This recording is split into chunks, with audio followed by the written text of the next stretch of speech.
1절로 14절입니다. 요한복음 18장 1절 말씀부터 14절까지 말씀을 한 절씩 교독하겠습니다.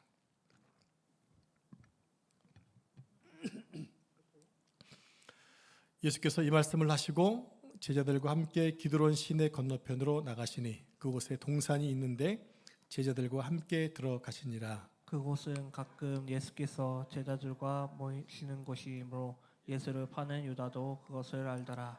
유다가 군대와 대제사장들과 바리새인들에게서 얻은 아랫사람들을 데리고 등과 횃불과 무기를 가지고 그리로 오는지라. 예수께서 그 당한 일을 하시고 나아가 이르시되 너희가 누구를 찾느냐? 대답하되 나사렛 예수라 하거늘 이르시되 내가 그니라 하시니라. 그를 파는 유다도 그들과 함께 섰더라. 예수께서 그들에게 내가 그니라 하실 때 그들이 물러가서 땅에 엎드려 드는지라. 이에 다시 누구를 찾느냐고 물으신데 그들이 말하되 나사렛 예수라 하거늘. 예수께서 대답하시되 너희에게 내가 그니라 하였으니 나를 찾거든 이 사람들이 가는 것을 용납하라 하시니 이는 아버지께서 내게 주신 자 중에서 하나도 잃지 아니하여 싸움나이다 하신 말씀을 응하게 하려 함이로라. 이에 시몬 베드로가 칼을 가졌는데 그것을 빼어 대제사장의 종을 쳐서 오른편 귀를 베어버리니 그 종의 이름은 말고라. 예수께서 베드로더러 이르시되 칼을 칼집에 꽂으라. 아버지께서 주신 잔을 내가 마시지 아니하겠느냐 하시니라. 이에 군대와 천부장과 유대인의 아랫 사람들이 예수를 잡아 결박하여 먼저 안나스에게로 끌고 가니 안나스는 그 해의 대제사장인 가야바의 장인이라. 가야바는 유대인들에게 한 사람이 백성을 위하여 죽는 것이 유익하다고 권고하던 자로라. 아멘. 이 말씀은 살아계신 하나님의 말씀입니다. 아멘. 요한복음 18장부터 예수님의 순환이 본격적으로 시작이 됩니다. 이 순환은 19장까지 이어지는데요. 크게 세 단락으로 구분해 볼 수가 있어요. 첫 번째 단락은 예수님의 체포와 또 안나스의 신문, 이게 첫 번째 단락이고요. 두 번째 단락은 빌라도의 신문과 판결입니다. 세 번째 단락은 19장에 나오는데 십자가 처형과 장사입니다. 이 세 가지가 구분되게 되는데 오늘은 첫 번째 단락으로 예수님의 체포에 관한 말씀을 통해서 주실 말씀을 생각해 보겠습니다. 예수님은 십자가의 고난을 앞두고 기도하실 때 아버지의 뜻에 순종하겠다는 기도를 드리십니다. 그 장면이 누가복음 22장에 나와 있습니다. 누가복음에 보면 예수님의 기도는 땀에 피가 섞여 있을 정도로 땀방울이 핏방울로 바뀔 정도로 간절하고 피 말리는 기도를 하셨습니다. 결국 하나님의 뜻에 순종하시겠다고 결단하셨는데요. 또 예수님은 당신이 기도하신 대로 아버지의 뜻을 이루기 위하여 고난을 피하지 않고 직접 스스로 체포당하게 되시죠. 자, 오늘 말씀을 묵상하기 전에 이 부분에 대해서 공관복음과 요한복음을 좀 차이점을 좀 몇 가지만 보겠습니다. 세 가지 차이점이 있는데요. 공관복음에는 예수님이 기도하신 장면이 나와 있죠. 근데 요한복음에는 기도하신 장면이 없습니다. 오늘 보니까 18장 15장에서 포도나무 비유하시고 바로 이어서 16장 17장에서 기도하는 장면이 나왔죠. 잘 생각해 보세요. 그 다음에 바로 이어져서 겟세마네 동산에 기도하는 장면이 나오죠. 그러니까 기도하는 장면이 없습니다. 요한복음에는. 두 번째는 로마 군대가 예수님의 체포에 동원된 사실이 요한복음만 기록이 있다고 하는 거예요. 요한복음에는 유다가 데리고 온 무리 가운데 군대가 있었습니다. 이 군대는 로마 군대로서 약 600명의 보병이 포함되어 있는 그게 한 군단이었거든요. 자, 세 번째 차이점은 무엇보다 공관복음에 비해서 요한복음의 눈에 띄는 것이 무엇이냐면 예수님의 반응이에요. 공관복음 보면 유다가 먼저 나서서 예수님을 가리키잖아요. 근데 요한복음에는 예수님이 스스로 당신이 내가 예수라는 사실을 밝히고 있습니다. 이것이 두 번이나 반복되는데 예수님이 순환을 적극적이고 자발적으로 감당하시는 모습을 보여준다는 것입니다. 자, 이렇게 차이점을 말씀드린 이유가 있어요. 성경을 좀 더 재밌게 보시라는 얘기입니다. 이런 것에 관심 안 가지면 그냥 읽을 수 있는데 그러면 성경 저자 4명의 성경 저자들의 어떤 의도와 또 관심이 우리로 하여금 좀 익숙해지고 받아들여져야 되는데 아무런 감정 없이 읽게 되는 거죠. 왜냐하면 마태가 예수님을 쓰게 된 그 배경도 있고, 마가가, 누가가, 요한이 예수님의 다른 장면을 서술한 이유가 있거든요. 거기에 대해서 네 가지로 우리가 사상을 생각해 보면 더 크게 예수님을 이해할 수 있게 된다는 얘기입니다. 아까 우리 찬양하는 가운데 주 안에 있는 나에게 딴 근심이 있으리라고 하는 찬송을 불렀잖아요. 성경 보시면 그리스도 안에서, 주 안에서, 하나님 안에서 이런 말씀이 대단히 많이 나와요. 그러니까 지난 주일에도 주 안에서 우리가 새로운 피조물이 되었고 그리스도 안에 있으면 하늘의 신령한 복을 받는다고 했는데, 그 그리스도 안에서 누리는 축복이 너무 많다고 하는 거예요. 여러분 성경을 읽으실 때 그냥 무의미하게 읽지 마시고 하나하나씩 성경을 좀 여러분이 반복되는 것들을 체크하면서 읽어보시면 성경이 참 재미있으실 거예요. 저는 나름대로 성경책 한 권을 이제 선택을 해서, 제가 갖고 있는 여백 성경인데요. 아마 여러분 여백 성경을 지난번 임직식 때 선물로 다 받으셨는데 이번에도 그걸 드리려고 했었어요. 근데 그게 절판돼 버렸어요. 그래서 그 책을 못 드렸거든요. 그 책에는 옆에다가 글을 쓰는 부분이 있어서 여백에 메모하는 칸이 있어서 참 좋았는데, 저는 그 성경책을 기준으로 해서 계속 성경을 주석화시키고 있거든요. 제 책을 보면 성경책이 아주 화려합니다. 여러분이 보시면 이 화려하냐 색칠 공부하십니까라고 할 수 있겠지만, 저는 나름대로 이것을 색을 그려가면서 제가 이해하기 쉽도록 성경을 만들고 있거든요. 그 중에 하나가 바로 주 안에서라는 단어였어요. 저는 주 안에서를 빨간 색연필로 빨갛게 주 안에서 쓰고 가운데는 초록색으로 칠해 놓습니다. 그러면 이 주 안에서라는 것이 금방 눈에 띄어진다는 얘기죠. 왜 그랬을까? 그리스도 안에서, 주 안에서가 너무 필요한 단어이기 때문에 제 나름대로의 주석이라는 얘기예요. 여러분도 성경 하나하나를 이렇게 좀 의미 있게 보실 때마다 중요한 반복되는 단어들을 이렇게 체크하시면서 성경 읽어 나가시면 상당히 유익할 줄로 믿습니다.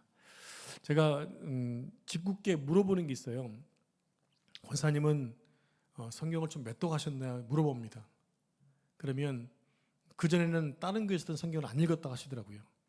근데 우리 교회 와서 어떤 분은 3번 읽으셨고 어떤 분은 20번 읽으셨대요.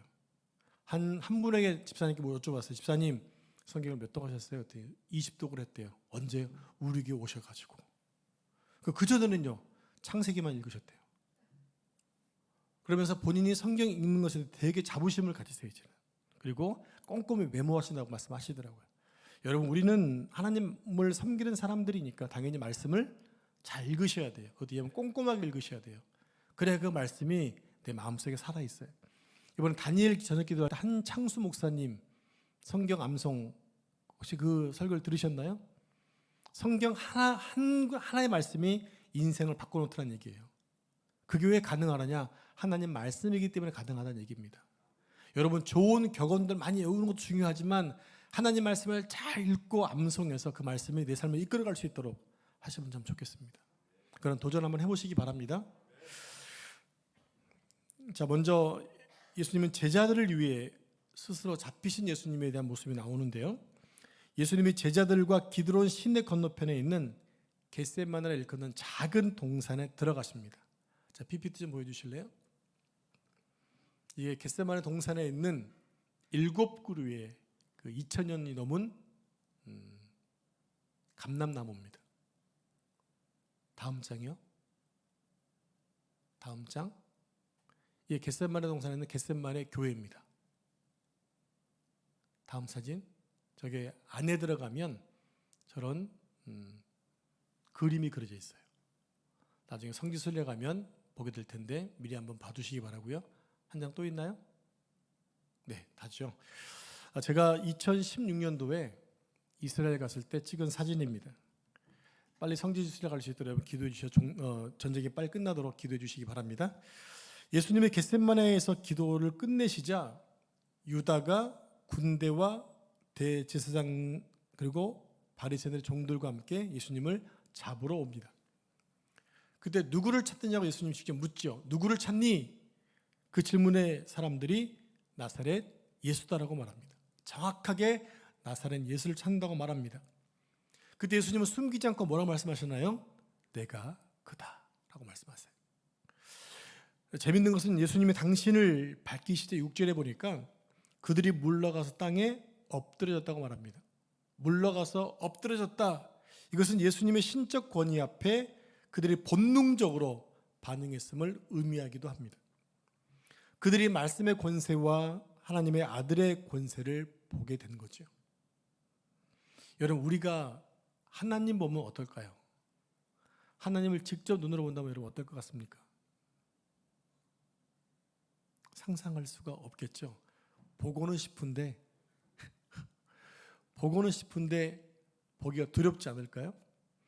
왜 하나님이 당신의 모습을 보여주지 않으셨을까요? 그것은요, 죄 많은 인간이 보면 하나님 보면 죽기 때문에 못 보는 거예요. 감추시는 거, 우리를 사랑하시기 때문에. 인간의 그 타락한 본성들이 예수님이 하나님의 아들이신 것을 그 순간에 경험했을 때 그들은 다 엎어질 수밖에 없었다고 하는 거죠. 예수님은 그들을 굴복시킬 힘이 없어서 잡히신 것이 아니었습니다. 오직 말씀을 이루기 위해서 잡히셨다고 하는 거죠. 그리고 8절에 보니까 예수님은 그들에게 그들이 찾는 이가 자신이므로 당신의 제자들을 체포하지 말라고 말씀하세요. 저는 이 부분 묵상하면서 예수님이 얼마나 사랑이 많으셨는가를 보게 됐습니다. 요한은 예수님이 그렇게 체포되신 것을 이렇게 말씀하세요. 아버지께서 자신에게 주신 자 중에 한 명도 잃어버리지 않겠다고 하셨던 그 말씀의 성취였다고 하는 거죠. 요한은 이러한 해석을 통해 예수님이 어쩔 수 없이 잡히신 것이 아니라 스스로 하나님의 뜻을 이루기 위해서 체포되었음을 설명하고 있다는 겁니다. 유다가 자신을 배반해서 유대인들의 손에 넘겨줄 것을 아셨기 때문에 예수님은 그 시간에 자발적으로 겟세마네에 가셨고 우리가 자신을 체포하는 것을 허락하심과 동시에 함께했던 제자들의 생명을 살리고자 저들은 건드리지 말라고 말씀하신 것입니다. 예수님은 하나님의 경륜을 성취하시기 위해서, 즉 인류를 구원하시기 위해서 그 상황에 담담하게 임하시게 되고 자신들의 제자의 안위를 생각해 주셨다고 하는 거죠. 예수님의 이런 모습은 복음과 하나님의 나라를 위해 그리스도의 남은 고난에 동참하고자 하는 모든 성도에게 본이 된다고 하는 것입니다. 우리 성도들이 하나님의 나라와 의를 위해 핍박을 받는 것은 복이 있다고 말씀했잖아요. 우리가 하나님 때문에 핍박받는 건 그 놀라운 축복입니다. 내가 하나님 때문에 받는다는 게 얼마나 대단한 겁니까? 내가 뭘 하고 내가 어떤 존재라고 하면 하나님의 일에 할 수 있을 뿐만 아니라 하나님의 명예 때문에 핍박을 받는다? 감사한 일이죠. 우리는 그것을 피해가는 것이 아니라 그것이 올 때 맞서면서 도리어 주의 영광을 위해 내 몸이 쓰여지겠다는 사실을 인정하고 감사했으면 좋겠습니다. 무엇보다 당당함을 잃지 않아야 하겠습니다. 여러분, 예수님 믿는 게 부끄럽지 않으시죠? 예, 부끄럽지 않으셔야 됩니다. 자, 두 번째로 아버지께서 주신 잔을 마시겠다고 하신 예수님의 모습을 볼 수가 있는데요. 예수님이 잡히시던 현장에 베드로는 칼을 가지고 있었고요. 그 칼로 대제사장의 종이었던 말고의 오른쪽 귀를 베버립니다. 베드로는 무기를 가지고 예수님을 잡으러 온 자들에게 동일하게 칼로 대항했던 것입니다. 여러분, 이 부분을 좀 묵상하다 보니까 예수님이 빨리 말고의 길을 치료해 준 게 그게 은혜였다고 하는 거예요. 지금 유다가 누굴 데리고 왔어요? 여러분, 군대를 주목하셔야 됩니다. 그냥 간단해 보이지만요, 그 당시 로마의 한 군단은요 600명이었어요. 600명을 다 데려갔는지 솔직히 모르겠습니다. 그렇지만 군대가 왔다는 얘기는 많은 군대가 왔다는 얘기인데 지금 베드로가 칼을 빼고 싸우고 있어요. 게임이 될까요? 싸움이 될까요? 여러분, 내가 칼을 꺼내면 상대방이 칼로 나를 무차별하게 가해를 해도 나는 정당방위니까 할 말이 없는 거예요. 지금 가만히 놔두면 이 병정들에게, 군사들에게, 로마 군인에게 베드로는 죽을 수 있었어요. 근데 예수님이 빨리 고쳐주시는 바람에 그 상황이 잘 넘어갔던 거죠. 이 부분이 굉장히 묵상이 되더라고요. 그럼 베드로는 왜 동일하게 칼로 말고의 배를 뱉던 것일까요? 왜 그랬을 것 같습니까? 물론 베드로는 예수님이 잡히는 것을 어떻게든 막아보고 싶었겠죠. 왜 그러냐면 그는 예수님의 수제자잖아요. 스승을 지키고자 하는 제자의 어떠한 그 헌신을 자세할 수도 있겠죠. 스승을 지켜야 되니까. 그런데 그는 예수님의 뜻을 이해하지 못했기 때문에 칼을 뽑아서 대항했던 것입니다. 여러분, 칼을 들고 있으면 휘두르지 않는 것이 더 어렵다는 거예요. 아예 가지고 있지 않으면 대항을 하지 않겠지만 남을 해할 수 있고 상대방에 반응할 수 있는 무기를 가지면 가만히 두고 있기가 어렵다는 거예요. 꺼내서 쓰고 싶은 거죠. 그러나 주님은 말고의 길을 고쳐주시면서 베드로에게 이렇게 말씀하세요. 칼을 칼집에 꽂으라는 겁니다. 뭐 하는 얘기입니까? 싸우지 말라는 거죠. 반응하지 말라는 것이었습니다. 능력을 휘두르지 않고 잡히시는 주님, 또 반면에 칼을 휘두르면서 싸우고자 하는 베드로, 극명하게 지금 대조를 이루고 있습니다. 여러분, 예수님이 능력이 없어 잡히신 것이 아니시잖아요. 예수님은 하늘의 천군도 움직일 수 있는 권세를 가지신 분인데 거기에 순응하세요. 왜 그렇습니까? 아버지의 뜻을 이루기 위해서입니다. 근데 베드로는 칼을 먼저 휘두르고 군대에게 대항하는 모습을 보여주고 있다는 거죠. 그는 어떻게 보면 수호제자로서 선생님을 지켜주는 명분이 있었겠지만 잘못하게 되면 개죽음을 당할 수 있는 상황이었다는 얘기입니다. 오늘날 우리의 열정과 열심이 하나님의 의를 위한 것 같지만 문제를 일으킬 수 있다는 거예요. 신중하게 우리는 대처할 수 있어야 됩니다. 특별히 나에게 어떤가 할 수 있는 능력이 있을 때, 오히려 힘이 있을 때도 조심을 하셨다는 얘기예요. 그 힘이 도리어 큰 화를 일으킬 수 있다는 얘기입니다.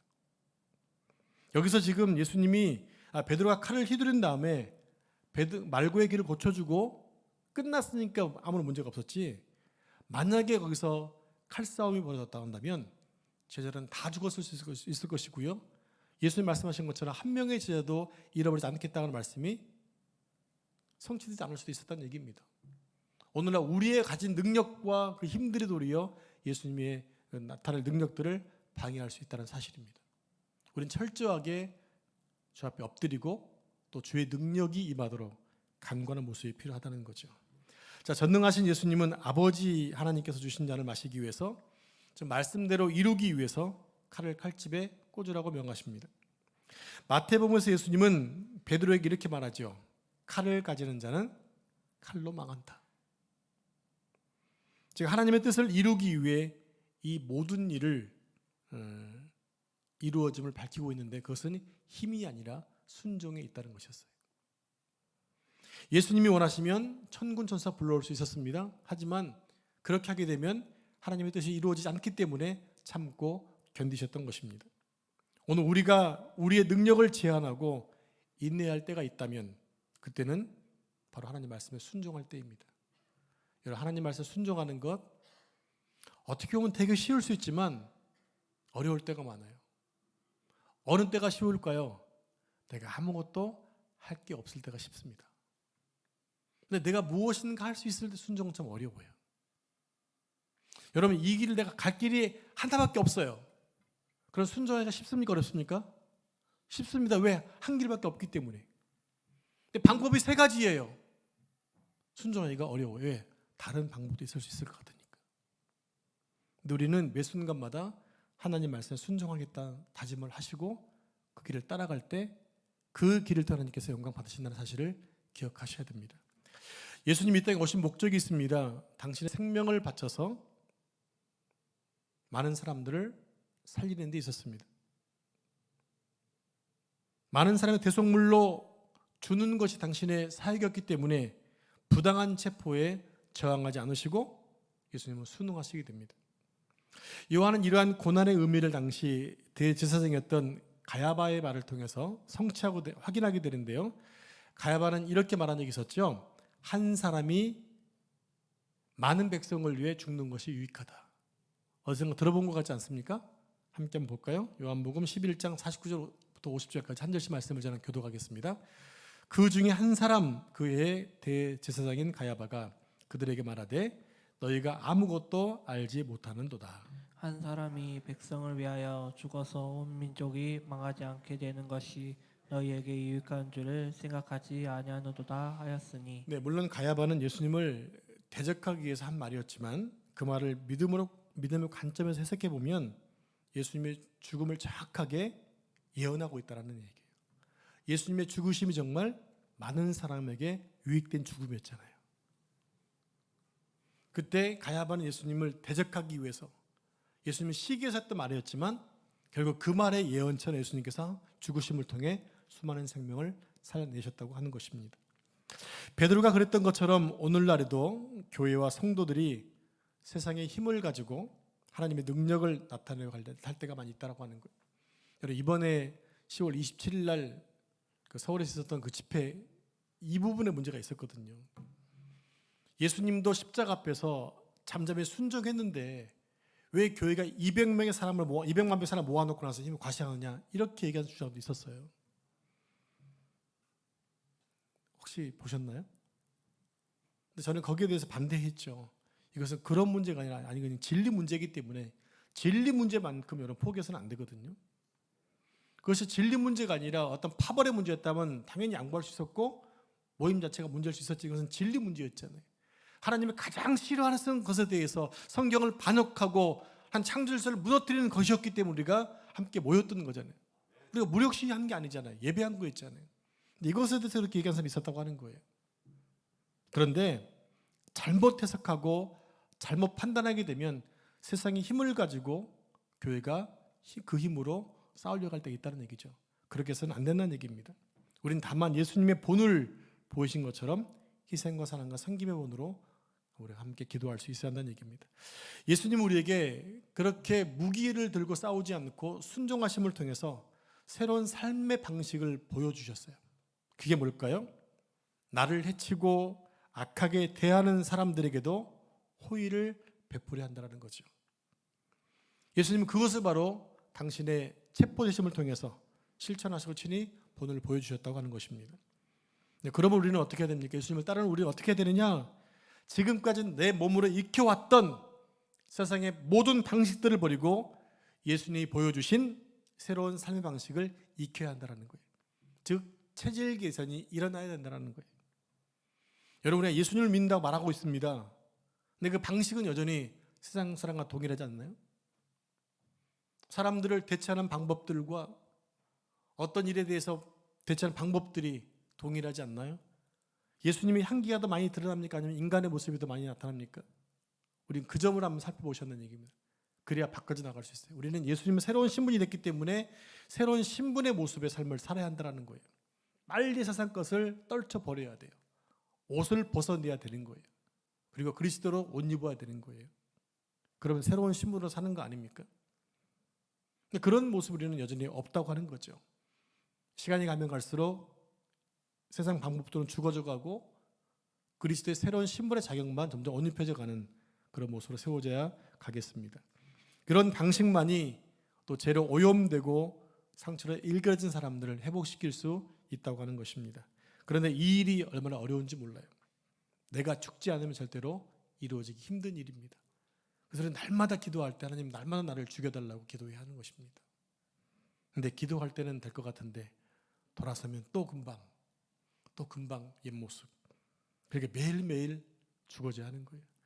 사도 바울도 매일매일 죽는다고 고백하잖아요. 근데 우리는 어떻겠습니까? 우리 또한 날마다 죽기 위해서 힘쓰시기 바랍니다. 오늘 밤에 여러분 죽어주시기 바랍니다.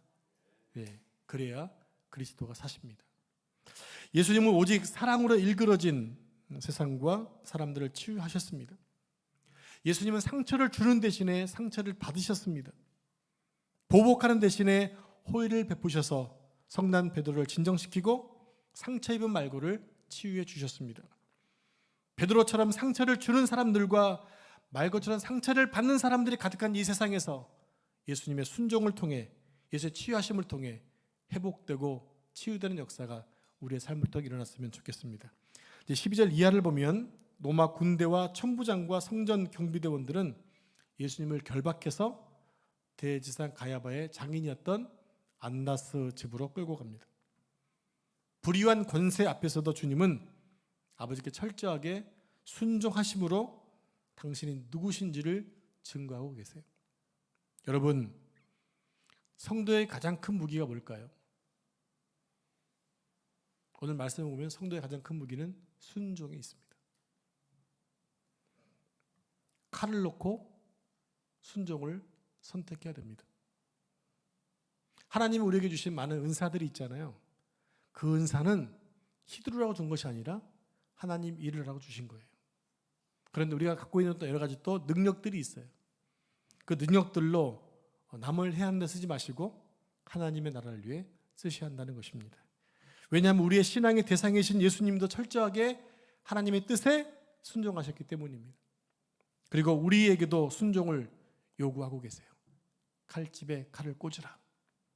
그것은 힘으로 대항하라는 것이 아니라 순종하라는 것입니다. 하나님 말씀에 따라가라는 것입니다. 그러면 우리는 주님이 가신 길을 따라 세상의 모순과 불의한 권세 앞에서도 하나님의 길을 선택할 수 있는 용기가 필요하다는 것이죠. 그 순종이 우리가 하나님의 백성임을 증명해 주게 될 것입니다. 여러분, 어느 상황이 있든지 간에 순종하심을 통해서 하나님의 나라가 이루어지기를 축복합니다. 기도하겠습니다. 하나님, 오늘 예수님의 자원적인 체포당하심을 통해 우리가 힘과 칼에 의지하는 것이 아니라 순종에 있음을 알게 하시니 감사합니다. 예수님은 천군 천사를 움직일 수 있는 권능이 있음에도 불구하고 하나님께서 순종해서 연약한 인간에게 잡혀가셨습니다.